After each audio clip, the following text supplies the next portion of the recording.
Stop ruining your glass skin. Today, I'll show you 6 common foundation mistakes that secretly destroy your flawless base.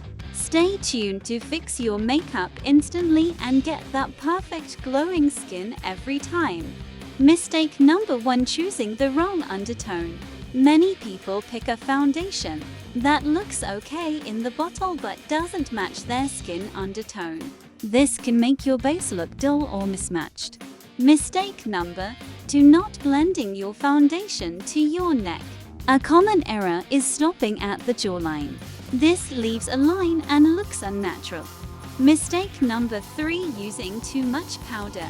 Over-powdering can make your base look cakey and dry, especially on dry or sensitive skin. Mistake number 4: applying heavy coverage without blending. Thick layers can settle into fine lines and look unnatural. Mistake number 5: skipping moisturizer or primer. Dry, unprepared skin will make your foundation patchy and uneven. Mistake number 6: applying foundation immediately after active ingredients like retinol. This can cause redness, irritation, or uneven coverage. That's it. Now you know the 6 foundation mistakes ruining your glass skin base. Fix these and achieve a flawless, glowing look every time. Don't forget to subscribe for more beauty tips.